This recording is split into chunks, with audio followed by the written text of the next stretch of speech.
সর্বশেষ বিশ্ব সংবাদ। আপনারা বিবিসি শুনছেন ঢাকায় FM 100,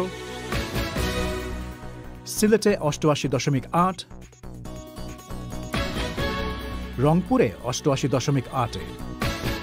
আপনারা যেখানে আছেন বিবিসি আপনার সাথেই আছে।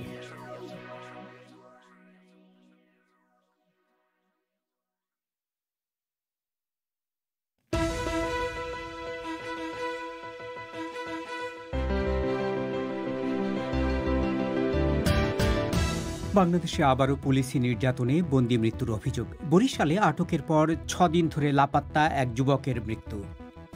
কোথায় নিয়ে গেছে সেটাও জানেনি, কারা কর্তৃপক্ষ যোগাযোগ করছে, কিন্তু পুলিশ আর ডিবি যারা নিয়ে গেছে তারা আর কত যোগাযোগ করেনি। মারধর অনেক পরিমাণ করছে, কারণ পায়খানার রাস্তা এবং প্রস্রাবের রাস্তা দিয়েও একদম অনবরত ব্লিডিং হচ্ছে। এটা তো মারধর ছাড়া হয়নি। নিহতের পারিবারিক এক বন্ধু। ভারত থেকে কোভিড ভ্যাকসিন আনতে তোড়জোড় শুরু বাংলাদেশে, কিন্তু কোটি কোটি মানুষকে ভ্যাকসিন দেয়া কতটা সহজ হবে, পরিকল্পনা কি? সাক্ষাৎকার শুনবেন। বাংলাদেশে দেশি পেঁয়াজ যখন বাজারে আসতে শুরু করেছে তখনই বিনা শুল্কে ভারত থেকে আমদানি শুরু।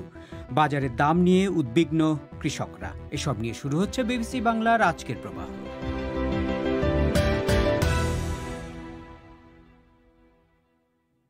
রেডিও ছাড়াও অনুষ্ঠান আপনারা লাইভ শুনতে পাচ্ছেন আমাদের ওয়েবসাইটে www.bbcbangla.com-এ। আজকের প্রবাহে আপনাদের স্বাগত জানাচ্ছি শাকিল আনোয়ার। বাংলাদেশের বরিশালে গোয়েন্দা পুলিশের নির্যাতনে এক যুবকের মৃত্যু হয়েছে বলে অভিযোগ করছে তার পরিবার। 6 দিন আগে ওই যুবককে পুলিশ ধরে নিয়ে গেলেও কোথায় নেওয়া হয়েছে সে সম্পর্কে পরিবারকে আর কিছুই জানানো হয়নি। হাসপাতাল থেকে কারা কর্তৃপক্ষের ফোন পেয়ে তাকে গুরুতর আহত অবস্থায় পায় স্বজনরা। আজ সকালে তার মৃত্যু হয়েছে।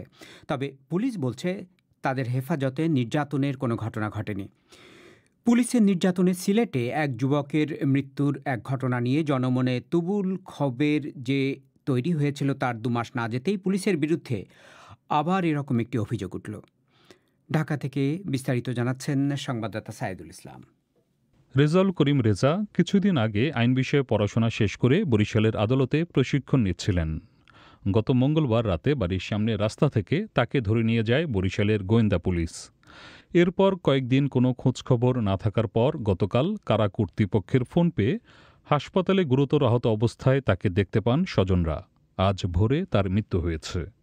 পরিবারের একজন ঘনিষ্ঠ বন্ধু মাসুম বিল্লাহ বলছিলেন, পুলিশের নির্যাতনে গুরুতর রক্তক্ষরণে তার মৃত্যু হয়েছে বলে তারা মনে করেন। তারা নিজেরাই বানোয়াট একটা নাটক করে তাকে এখান থেকে নিয়ে চলে গেছে এবং তাকে যে অফারটা দিয়েছিল যে আমাদের বছর শেষ বা শুরু হচ্ছে, আমাকে যদি 2 জন আসামি ধরে যেতে পারো তাহলে তোমাকে ছেড়ে দিব। অবশ্যই যে আমি মানে কাকে ধরে দিব, আমার তো এরকম কোনো শত্রু নেই, আমি কাউকে ধরে দিতে পারবো না। ও এটা বলছে। পরবর্তী যে কিভাবে করতে হয় সেটা আমি জানি, তোমাকে আগে নিয়ে নেই তারপর দেখাইতেছি কিভাবে বের করতে হয়। এই কথাটা উনি এখানে প্রকাশ্যই বলছিল। এরপর তো এরপর গাড়ি করে নিয়ে চলে গেছে। নিয়ে যাওয়ার পর আর কোনো যোগাযোগ করতে দেয়নি। কোথায় নিয়ে গেছে সেটাও জানেনি, কারা কর্তৃপক্ষ যোগাযোগ করছে, কিন্তু পুলিশ আর ডিবি যারা নিয়ে গেছে তারা আর কত যোগাযোগ করেনি। মানে তাকে যে কারাগারে পাঠানো হয়েছে, আদালতে নেওয়া হয়েছে, এগুলো কোনো কিছু আপনাদেরকে জানানো হয়নি? না, কোনো কিছুই নেই, কোনো কিছুই বলেনি এবং এটা জানানো হয়নি। যোগাযোগ করার চেষ্টা করলো, তাকে মানে যোগাযোগ করতে দেয়নি। মারধর অনেক পরিমাণ করছে, কারণ পায়খানার রাস্তা এবং প্রস্রাবের রাস্তা দিয়েও একদম অনবরত ব্লিডিং হচ্ছে। এটা তো মারধর ছাড়া হয়নি। তার এই মৃত্যুর ঘটনায় বিক্ষোভ করেছে এলাকার মানুষজন। তবে পরিবারের এই অভিযোগ মানতে রাজি নয় বরিশালের পুলিশ। তারা বলছেন, এই ব্যক্তির বিরুদ্ধে এর আগেও মাদকের মামলার অভিযোগ ছিল এবং এবারও মাদকসহ তাকে গ্রেপ্তার করা হয়েছে। মৃত্যুর ঘটনাও ঘটেছে তাকে গ্রেপ্তারের কয়েকদিন পরে কারাগারে। তবে কারাগারে আনার সময়ই তার শরীরে ক্ষত ছিল বলে জানিয়েছে কারাগারের কর্তৃপক্ষ। বরিশাল পুলিশের কমিশনার শাহাবুদ্দিন খান বলছেন, তারপরও অভিযোগ ওঠায় বিষয়টি তারা খতিয়ে দেখছেন।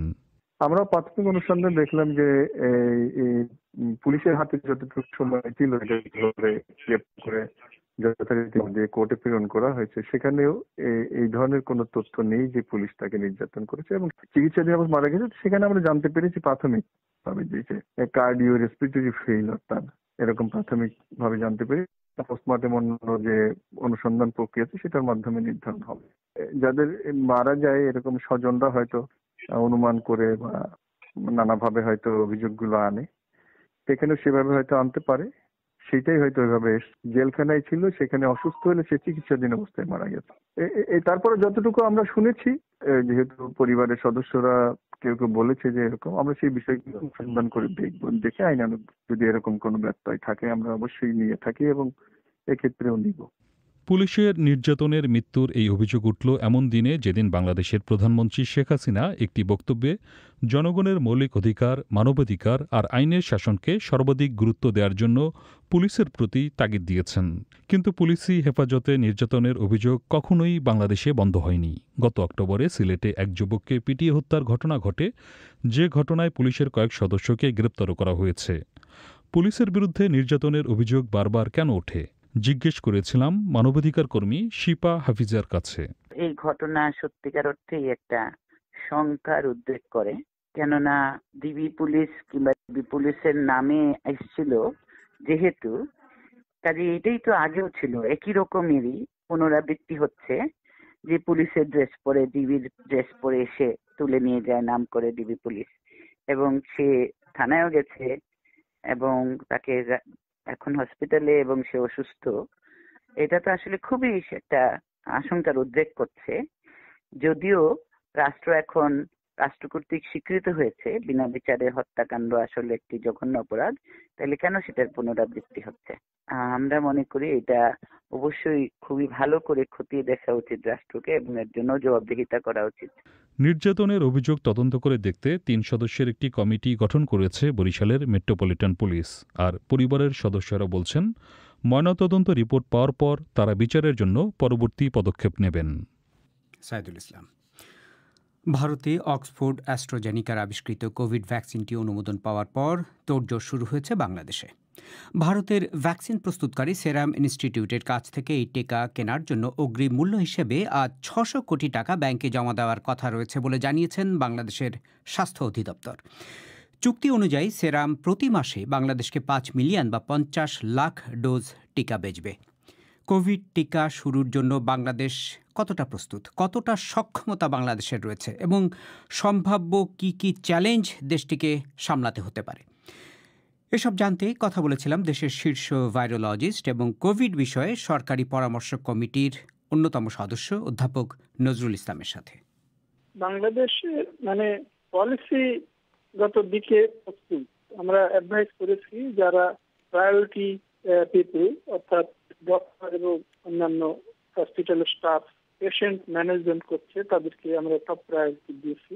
তারপরেই কতগুলো গ্রুপ যেরকম law enforcing authority, media personnel যারা এই পেশেন্ট বা এদেরকে ইন্টারভিউ করে বা তাদেরকে ম্যানেজ করে রাস্তাঘাটে এইসব। তারপরে আমরা বলেছি 16 ইয়ার্স এন্ড অ্যাবভ, 60 থেকে উপরে, এটার প্রায়োরিটি। আপনারা কি ধারণা করছেন মানে কবে নাগাদ শুরু হয়ে কতদিন লাগতে পারে বাংলাদেশে এই পুরো ভ্যাকসিনেশন প্রোগ্রামে? এটা অনুমান করা বেশ কঠিন। ইন্ডিয়া ওরাতে অ্যাপ্রুভ করেছে অ্যাস্ট্রাজেনিকা এবং তাতে আমাদের অথরিটি ভাবছে যে এই মাসের মধ্যেই আমরা ভ্যাকসিনটা পাবো। 5 মিলিয়ন ডোজ প্রত্যেক মাসে। আমাদের পপুলেশন যেরকম সেই হিসাবে খুব কমই আসছে, কিন্তু আমাদের যে ভ্যাকসিনেশন যে component of our health administration EPI, তারা একটু বেশি এফিশিয়েন্ট এবং কোল্ড চেইন মেনটেন করা অ্যাস্ট্রাজেনিকার জন্য আমাদের দেশে সুইটেবল আছে। আমরা এরকম ভ্যাকসিন আগেও হ্যান্ডেল করেছি, সেদিক দিয়ে অসুবিধা হবে না। তবে আমাদের এখানে মাঝে মাঝে হয় কি, ইনফ্রাস্ট্রাকচার খুবই ভালো কিন্তু অনেক সময় ইনঅ্যাডিকুয়েট ম্যানেজমেন্টের আমরা মানুষে এখন একটা ডিমান্ড করছে যে প্রাইভেট সেক্টরে এই ভ্যাকসিন দেওয়ার জন্য। প্রাইভেট সেক্টরে আলাদা হয়তো নিজেরাই ইম্পোর্ট করবে, কিন্তু সেখানে কিছু চ্যালেঞ্জ থাকতে পারে।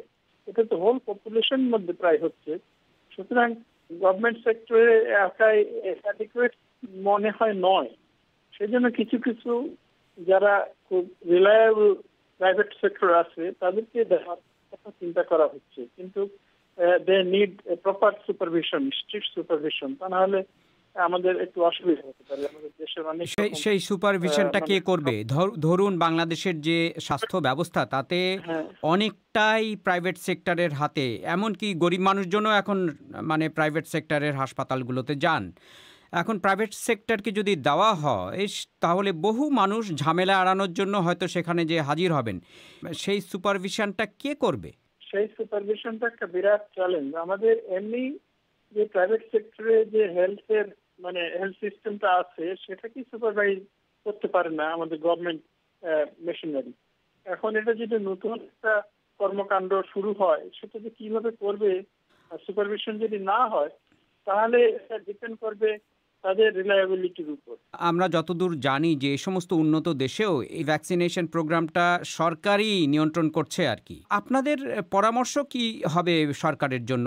কমিটির থেকে আমরা প্রাইভেট সেক্টরে দেওয়ার কোনো পরামর্শ দেই নাই, কিন্তু আলোচনা উঠছে যে টপ পলিসি মেকাররাও অনেক সময় কথা বলছে যে প্রাইভেট সেক্টরকে কিছু দিতে হবে, কারণ অনেকে গভর্নমেন্ট সেক্টরে এখানে এই ফ্যাসিলিটিস অ্যাভেল করতে ইন্টারেস্টেড হবে না, ভিড় হবে, অনেক লাইন হবে বা এই ধরনের জন্য।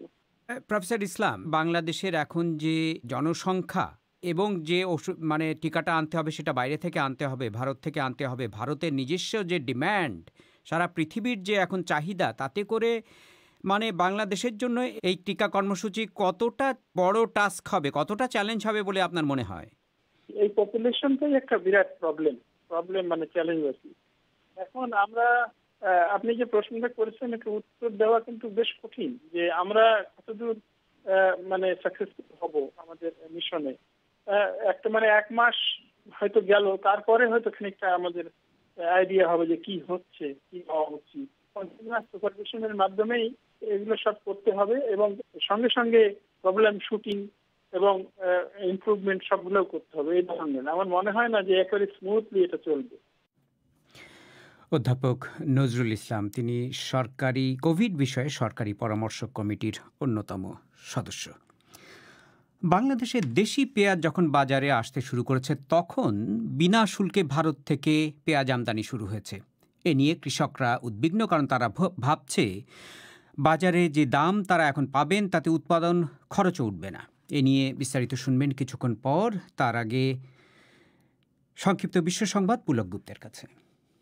ভারতের প্রধান বিরোধী দল কংগ্রেস সতর্ক করে দিয়েছে যে স্থানীয়ভাবে তৈরি একটি করোনা ভাইরাসের টিকা সরকার তাড়াহুড়ো করে অনুমোদন করার সিদ্ধান্ত নিয়েছে এবং তা বিপজ্জনক হতে পারে। কংগ্রেসের নেতা আনন্দ শর্মা বলেছেন, কোভ্যাক্সিন নামে ওই টিকার নিরাপত্তা এবং কার্যকারিতা সংক্রান্ত উপাত্ত তৃতীয় পর্যায়ের ট্রায়ালের মাধ্যমে পুরোপুরি পর্যালোচনা করে দেখা হয়নি, যদিও তা তার মতে বাধ্যতামূলক ছিল। এর আগে ভারতের ওষুধ নিয়ন্ত্রক কর্তৃপক্ষ ঘোষণা করে যে ভারত বায়োটেকের তৈরি কোভ্যাক্সিন এবং অক্সফোর্ড অ্যাস্ট্রাজেনেকার তৈরি টিকা এই দুটি নিরাপদ এবং তা অবিলম্বে ব্যবহার করা যাবে।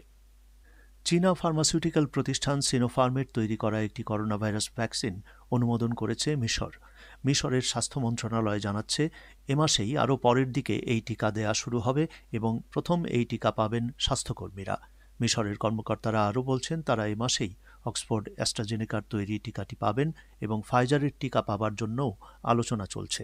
মিশরে এ পর্যন্ত 1,48,000 করোনা ভাইরাস আক্রান্ত ব্যক্তি শনাক্ত হয়েছে এবং মৃত্যু হয়েছে প্রায় 8,000 লোকের। ব্রিটেনের প্রধানমন্ত্রী বরিস জনসন সতর্ক করে দিয়েছেন যে ইংল্যান্ডের বহু অংশে করোনা ভাইরাস সংক্রমণ বাড়তে থাকায় আরও কঠোর বিধিনিষেধ বলবৎ করা হতে পারে। তিনি বলেন যে পরিস্থিতি কঠিন হয়ে পড়ছে, তবে এর ফলে পঞ্চম স্তরের বিধিনিষেধ আরোপিত হতে পারে কিনা তা তিনি স্পষ্ট করেননি। বিবিসিকে তিনি বলেন যে সোমবার থেকে অক্সফোর্ড অ্যাস্ট্রাজেনেকার 5 লক্ষ টিকা দেবার জন্য তৈরি রয়েছে এবং আগামী 3 মাসে কোটি কোটি লোককে টিকা দেয়া হবে। মার্কিন যুক্তরাষ্ট্রে একদল রিপাবলিকান সেনেটর গত নির্বাচনে জো বাইডেনের বিজয়ের ব্যাপারে আপত্তি তোলার যে পরিকল্পনা করেছেন তাকে স্বাগত জানিয়েছেন ভাইস প্রেসিডেন্ট মাইক পেন্স, যদিও ওই নির্বাচনে জালিয়াতির কোনো প্রমাণ মেলেনি। মিস্টার পেন্স বুধবার সেনেটের এমন একটি অধিবেশনে সভাপতিত্ব করবেন যেখানে ইলেকটোরাল কলেজের ফলাফল প্রত্যয়ন করা হবে। গত নভেম্বরের ওই নির্বাচনে জো বাইডেন বড় ব্যবধানে ডোনাল্ড ট্রাম্পের বিরুদ্ধে বিজয়ী হন। ফলাফল চ্যালেঞ্জের জন্য 11 জন সেনেটরের এই উদ্যোগ রিপাবলিকান পার্টিতে বিভক্তি সৃষ্টি করেছে, যদিও এতে কোনো কাজ হবে না বলে অনেকেই মত প্রকাশ করেছেন। পাকিস্তানের বালুচিস্তান প্রদেশে সন্দেহভাজন জঙ্গিদের হাতে 11 জন খনি শ্রমিক নিহত হয়েছে। পুলিশ বলছে, মাক নামের একটি শহরের কাছে কাজে যাবার পথে ওই শ্রমিকদের অপহরণ করে হত্যা করা হয়। কয়েকজন শ্রমিক পালিয়ে আসতে সক্ষম হয়েছে, তবে তারাও গুলিবিদ্ধ হয়েছে। এখনও কেউ এই হত্যাকাণ্ডের দায় স্বীকার করেনি। জানা গেছে নিহত শ্রমিকদের সিংহভাগই শিয়া হাজারা সম্প্রদায়ের। পাকিস্তানের প্রধানমন্ত্রী ইমরান খান বলেছেন এই হত্যাকাণ্ড একটি অমানবিক সন্ত্রাস। ইরানি জেনারেল কাসেম সোলাইমানিকে হত্যার প্রথম বার্ষিকীতে ইরাকের রাজধানী বাগদাদে হাজার হাজার মানুষ জড়ো হচ্ছে। গত বছর এই দিনে বাগদাদ বিমানবন্দরের কাছে মার্কিন ড্রোন হামলায় মিস্টার সোলাইমানি এবং আরও 9 জন নিহত হন। ইরান সমর্থিত মিলিশিয়ারা বাগদাদে আজকের এই সমাবেশের আয়োজন করেছে। ইরান, সিরিয়া এবং লেবাননেও প্রয়াত কাসেম সোলাইমানির স্মরণে অনুষ্ঠান হচ্ছে। পুলক গুপ্ত, আপনারা শুনছেন বিবিসি বাংলার সন্ধ্যাবেলার অধিবেশন প্রবাহ। এবারে খেলার খবর।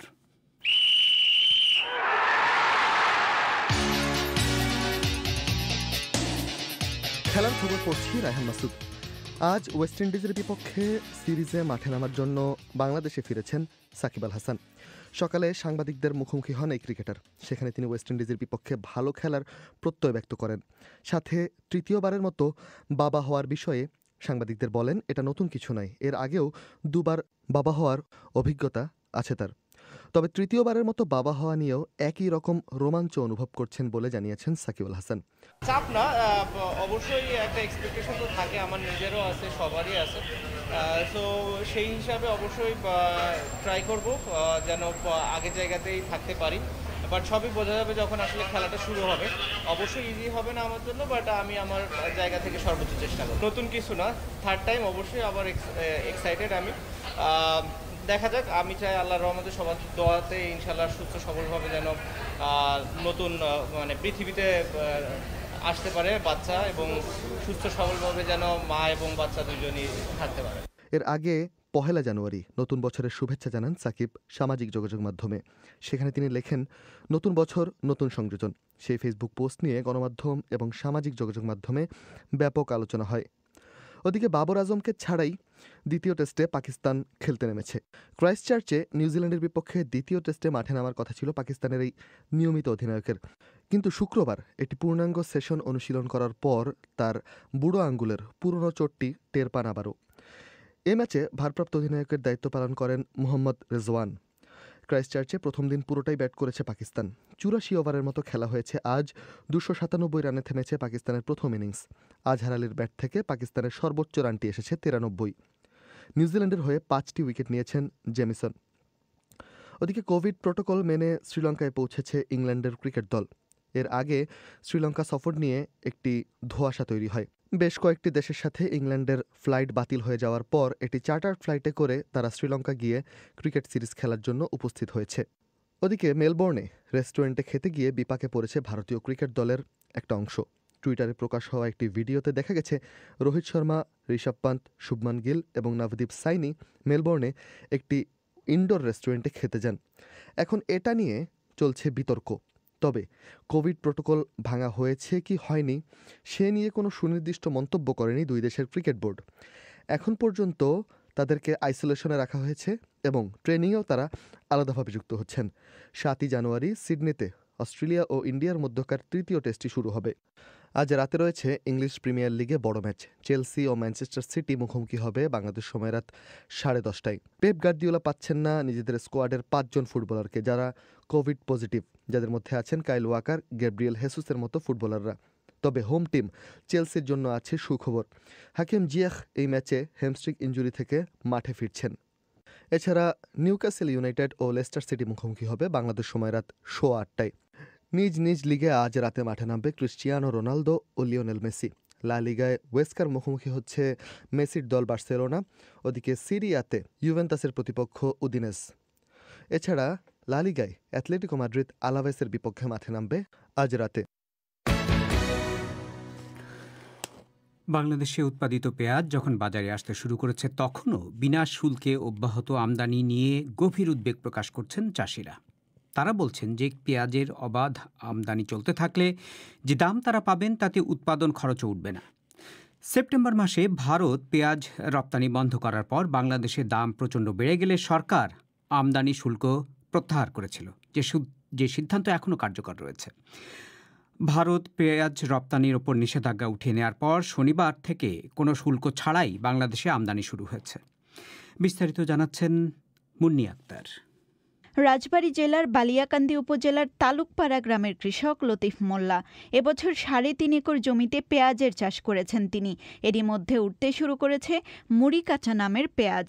তবে লতিফ মোল্লা বলছেন এবছর পেঁয়াজের লাভের মুখ দেখার কোনো সম্ভাবনা নেই, কারণ পেঁয়াজ চাষে যে খরচ পড়েছে তার চেয়ে অনেক কম দামে বাজারে পেঁয়াজ বিক্রি হচ্ছে। সরকার যাতে বাইরে থেকে এই মুহূর্তে পেঁয়াজ আমদানি না করে সেই দাবি জানিয়েছেন লতিফ মোল্লা।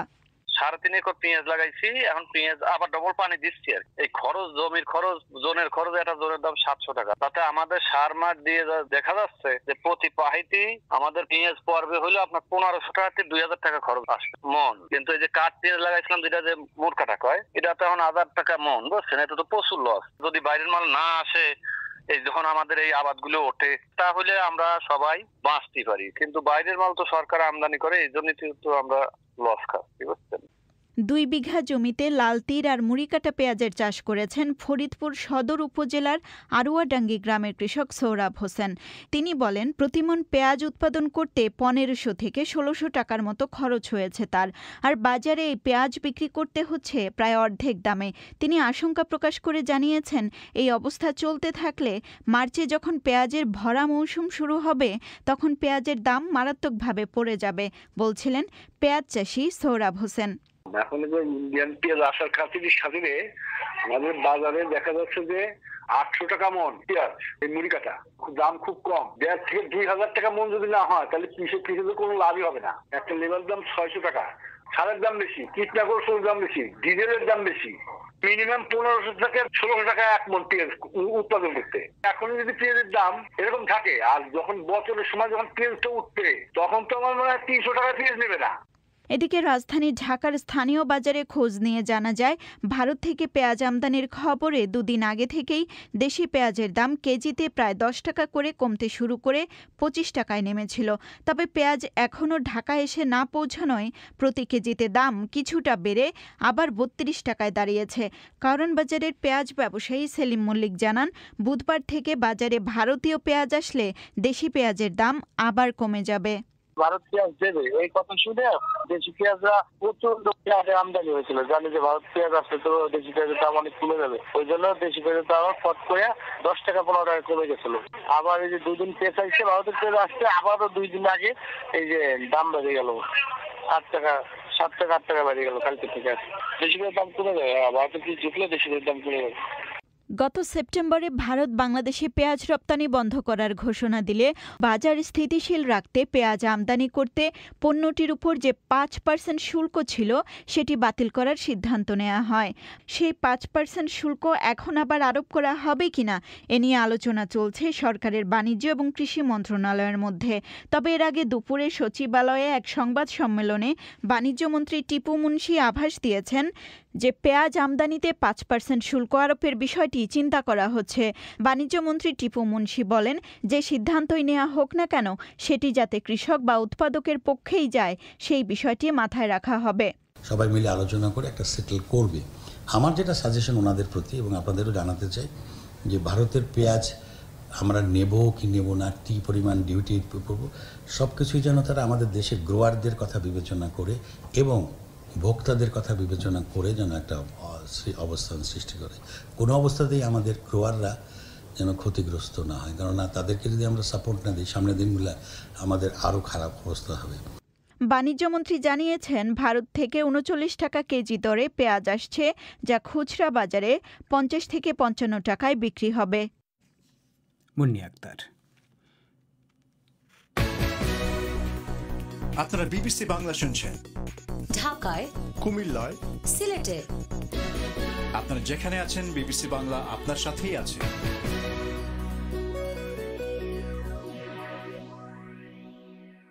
বাংলাদেশে ফেসবুকে আজ মানুষজন কি নিয়ে বেশি কথা বলছেন, বিতর্ক করছেন। চলুন শোনা যাক আফরোজা নীলার কাছে। ধন্যবাদ শাকিল। সোশ্যাল মিডিয়ায় আজ বেশ কয়েকটি বিষয়ে ট্রেন্ড করছে, সেগুলো জানিয়ে দিতে সহকর্মী রায়হান মাসুদকে নিয়ে হাজির হয়েছে আমি আফরোজা নীলা। পেঁয়াজ আমদানির বিষয়টি আজ বেশ ট্রেন্ডিং। বিশেষ করে এই পণ্যটি আমদানি নিয়ে বাণিজ্যমন্ত্রী টিপু মুনশি আজ এক সংবাদ সম্মেলনে যেসব বক্তব্য দিয়েছেন সেগুলোই বিভিন্ন শিরোনামে এসেছে বিভিন্ন সংবাদ মাধ্যমে, আর সেসব নিয়েই নিজেদের প্রতিক্রিয়া জানাচ্ছেন সোশ্যাল মিডিয়া ব্যবহারকারীরা। ঠিক বলেছেন নীলা, পেঁয়াজ আমদানির ফলে বাংলাদেশের কৃষকরা যেন ক্ষতির মুখে না পড়ে সেই বিষয়টি নিয়েই অনেকে আলোচনা করছেন। যেমন মোহাম্মদ শহীদ লিখেছেন, আমদানিটা আরও 3 মাস পরে আনলে আমাদের লাভ যেমন হতো, আমাদের কৃষকদেরও লাভ হতো। আরমান রহমান লিখেছেন, 39 টাকার দরে পেঁয়াজ কেনা হচ্ছে, কিছুদিন পর পেঁয়াজ বাজারে আসলে দাম অনেক কমে যাবে, তখন 39 টাকা দরের পেঁয়াজও কম দরে বিক্রি করতে হবে। এই ভর্তুকি কে দিবে? জনগণ। হামিদুর ইসলাম লিখেছেন, আরে ভারতের পেঁয়াজ নিয়ে আসতে হবে কেন, দেশের পেঁয়াজ যদি পরিমাণ মতো থাকে। শামীম মোরালের মন্তব্য, ভরা মৌসুমে পেঁয়াজ আমদানি করে দেশের কৃষকদের ক্ষতি করবেন না, কৃষিতে নজর দিন, কৃষক বাঁচান, কৃষক ভালো থাকলে ভালো থাকবে দেশ। আর মোহাম্মদ খায়রুল আলম লিখেছেন, আমরা 200 টাকা কেজি খাইলেও দুঃখ ছিল না যদি টাকাটা আমাদের দেশের কৃষক পায়, এই মুহূর্তে আমদানির প্রয়োজনীয়তা অনুভব করছি না। হারুনুর রশিদ লিখেছেন, অগাস্ট সেপ্টেম্বর মাস আসলে তারা আবারও পেঁয়াজ রফতানি বন্ধ করে দিতে পারে, তার চেয়ে আমদানি না করাই ভালো। রিফাত চৌধুরী লিখেছেন, দেশের পেঁয়াজ অনেক আছে, এখন ভারতের পেঁয়াজ দরকার নেই, দেশের টাকা দেশেই থাক, এই টাকা দিয়ে দেশের উন্নয়ন হবে। এদিকে নারায়ণগঞ্জের সোনারগাঁও উপজেলার একটি ইলেকট্রনিক্সের কারখানায় ভয়াবহ অগ্নিকাণ্ডের ঘটনা ঘটেছে আজ, এটিও আছে আজকের আলোচনায়। এই অনুষ্ঠান শুরুর আগ পর্যন্ত হতাহতের কোনো খবর জানা যায়নি, আর আগুন নিয়ন্ত্রণে আনার জন্য কাজ করছিল ফায়ার সার্ভিসের বেশ কয়েকটি ইউনিট। এই ঘটনার ভিডিও আর ছবি কিন্তু সোশ্যাল মিডিয়ায় অনেকে শেয়ার করছেন। খবরটি নিয়ে তামান্না আক্তার রিমি লিখেছেন, বছরের শুরুতেই এত খারাপ খবর, সারা বছর কেমন যাবে কে জানে। অনেকটা একই ধরনের মন্তব্য লিখেছেন সাজিদুল ইসলাম সাজিদ, তিনি লিখেছেন, বছরটা শুরু হলো অগ্নিকাণ্ড দিয়ে। নারায়ণ ধর লিখেছেন, খুবই দুঃখজনক একটি ঘটনা, তাড়াতাড়ি যেন আগুন নিয়ন্ত্রণে আসে। এদিকে ব্রাহ্মণবাড়িয়ায় আশুগঞ্জ উপজেলায় শেয়ালের আক্রমণে 22 জন আহত হবার খবরটিও ট্রেন্ড করছে। প্রত্যক্ষদর্শী রিপন আহমেদ বিবিসি বাংলাকে জানিয়েছেন যে শনিবার সন্ধ্যায় হঠাৎ করে 2টি শেয়াল লোকালয়ে ঢুকে পড়ে এবং ঘরের ভেতরে ঢুকে নারী ও শিশুকে আক্রমণ করতে থাকে, ফলে 22 জন আহত হয়ে যায়। আতঙ্কে একটি শিয়ালকে পিটিয়ে মেরে ফেলার ঘটনা ঘটেছে বলে জানা যাচ্ছে। খবরটি নিয়ে নানা প্রতিক্রিয়া দেখা যাচ্ছে। মাসুম বিল্লাহ বলছেন, খাদ্য এবং নিরাপদ আশ্রয়স্থলের অভাবের কারণে। নয়ন হোসেন বলছেন, কারণ এখন শেয়ালের চেয়ে মানুষ অনেক বেশি চতুর হয়ে গেছে, যা শেয়াল পশু হয়েও নিতে পারছে না। মাহমুদ মামুনের মন্তব্য, আগে তো 2-1টা শিয়ালের ডাক শুনতাম, প্রায় 1 যুগেরও বেশি সময় ধরে শিয়ালের কোনো ডাকই শুনতে পাইনি। সোহেল জুনিয়র নামে একজন লিখেছেন, পৃথিবীর অন্যতম আজীব ঘটনা। সুলতান শাহ আলমের মন্তব্য, শিয়াল এখন ঐক্যবদ্ধ, ওদের কাছ থেকে মানুষের অনেক কিছু শেখার আছে। মোহাম্মদ ওমর ফারুক লিখেছেন, হয়তো করোনার ভয়ে হাঁস মুরগি বাড়ি ছেড়ে দেওয়া বন্ধ করে দিয়েছে, তাই ক্ষুধার্ত শিয়ালের কী বা করার থাকে। মোহাম্মদ আরমান হোসেন লিখেছেন, মানুষ যদি শিয়ালকে মেরে দেয় তাহলে বন ও প্রাণী সম্পদ অধিদপ্তর থেকে মানুষের উপর চাপ সৃষ্টি করে। মানবাধিকার লঙ্ঘনের অভিযোগে শিয়ালের বিরুদ্ধে মামলা দায়ের করে তাদের দৃষ্টান্তমূলক শাস্তির ব্যবস্থা করা হোক। ওই এলাকা বাসিন্দাদের পক্ষ থেকে শিয়ালের কঠোর শাস্তি চাই। খানিকটা মজার সুরেই তিনি মন্তব্যটি করেছেন। এদিকে করোনা ভাইরাসের ভ্যাকসিন আজও আলোচনায়। ভারতে 2টো টিকার চূড়ান্ত অনুমোদন এবং ভারত থেকে ভ্যাকসিন আনতে বাংলাদেশ যে অর্থ ছাড় করছে, এগুলো বেশি আলোচনায় আছে। সিরাম ইনস্টিটিউটে তৈরি অক্সফোর্ড অ্যাস্ট্রাজেনেকার টিকার পাশাপাশি ভারত বায়োটেকের তৈরি টিকা ব্যবহারের জরুরি অনুমোদন দেওয়ার খবরটি আজ এক সংবাদ সম্মেলনে জানায় দেশটির ওষুধ নিয়ন্ত্রণ কর্তৃপক্ষ। আশা করা হচ্ছে খুব শিগগিরই ভারতে করোনা ভাইরাসের টিকা দেওয়ার কাজ শুরু হবে। আর এই খবরটি নিয়ে সুজিত ঘোষের মন্তব্য, ভারত বিশ্বকে উপযুক্ত রাস্তা দেখাচ্ছে। রুহুল আমিন রুবেল লিখছেন, ভারত তড়িঘড়ি করে টিকার অনুমোদন দেবে ব্যবসায়িক চিন্তা করে, যেমন বাংলাদেশ থেকে অগ্রিম টাকা নিল আজ, অথচ ভারতের যে জনসংখ্যা তাদের প্রত্যেকের টিকা নিশ্চিত করতে ভারতের কত বছর সময় লাগবে তার কি হিসাব ভারত করেছে? হাবিবা হাসান ফরিদ লিখেছেন, ভারত বায়োটেকের টিকা একমাত্র বাংলাদেশে রপ্তানির জন্য তৈরি করা হয়েছে। তো এরকমই নানান প্রতিক্রিয়া দেখা যাচ্ছে সোশ্যাল মিডিয়ায়। আর এসবই ছিল আমাদের আজকের আপডেট। ধন্যবাদ সবাইকে সঙ্গে থাকার জন্য। আফরোজা নীলা, রায়হান মাসুদ। অধিবেশন শেষ করার আগে খবরের প্রধানাংশগুলো আরেকবার। বাংলাদেশে আবারও পুলিশি নির্যাতনে বন্দি মৃত্যুর অভিযোগ উঠেছে। বরিশালে আটকের পর 6 দিন ধরে লাপাত্তা এক যুবকের মৃত্যু। বরিশাল পুলিশ বলছে যে তারা অভিযোগ তদন্ত করবে। ভারতের প্রধান বিরোধী দল কংগ্রেস সতর্ক করে দিয়েছে যে স্থানীয়ভাবে তৈরি একটি করোনা ভাইরাসের টিকা সরকার তাড়াহুড়ো করে অনুমোদন করার সিদ্ধান্ত নিয়েছে এবং তা বিপজ্জনক হতে পারে। আর চীনা ফার্মাসিউটিক্যাল প্রতিষ্ঠান সিনোফার্মের তৈরি একটি করোনা ভাইরাস ভ্যাকসিন অনুমোদন করেছে মিশর। এরই সাথে শেষ করছি আজকের প্রবাহ। আমাদের পরবর্তী অধিবেশন শুনবেন আজই বাংলাদেশের রাত 10:30, ভারতের রাত 10টায়। শুনবেন আশা করি। আমি শাকিল আনোয়ার এখনকার মতো এখানেই বিদায় চাইছি।